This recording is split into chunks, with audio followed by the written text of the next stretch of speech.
Guys, for today's video, i-open lang natin ang ating TikTok account or yung ating TikTok app. And then after yan guys, pumunta agad tayo sa mismong profile or timeline ng ating TikTok. So tap nyo lang yun yung profile. So dito guys sa profile, make sure na updated yung ating TikTok app para meron tayong mga bagong features na makikita sa ating account. So dito sa timeline guys, pumunta lang tayo dito sa your orders or itap nyo yung red basket.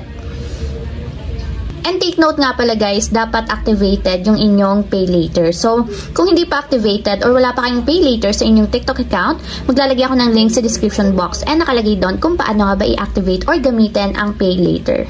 So, dito naman guys, sa your orders is pumunta lang tayo sa cart. And dito sa inyong cart guys, pumili lang kayo ng item na gusto nyong i-check out gamit ang pay later.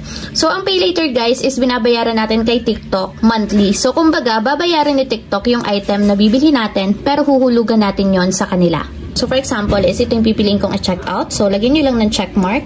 And kung makikita nyo na lalabas na yung presyo dito sa baba. So, ang gagawin lang natin is itap natin yung check out. So, once kasi guys na activated ang inyong pay later, automatic lalabas dito sa baba yung option ng payment method para sa TikTok Pay Later.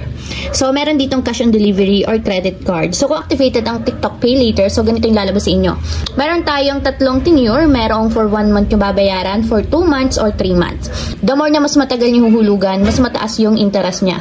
So, depende naman yung sa item guys, yung presyo ng interest. So, pwede siyang bayaran within a month or 2 months or 3 months. So, for example, is babayaran natin siya within 2 months yung aking i-check out.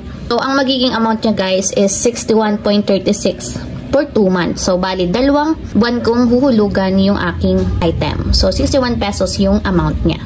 So, kapag okay na guys, and nakalagay na dun sa month na gusto ninyo, itap na natin yung place order. So, makikita nyo guys, kapag gumagamit tayo ng TikTok Pay Later, nalilas or nagkaka-discount tayo sa halos lahat ng items sa TikTok. So, much better guys na gamitin nyo din yung inyong TikTok Pay Later kung activated na yung sa inyo. So, tap na natin guys yung place order. And for security purposes, kailangan ilalagay natin yung ating personal PIN sa TikTok Pay Later.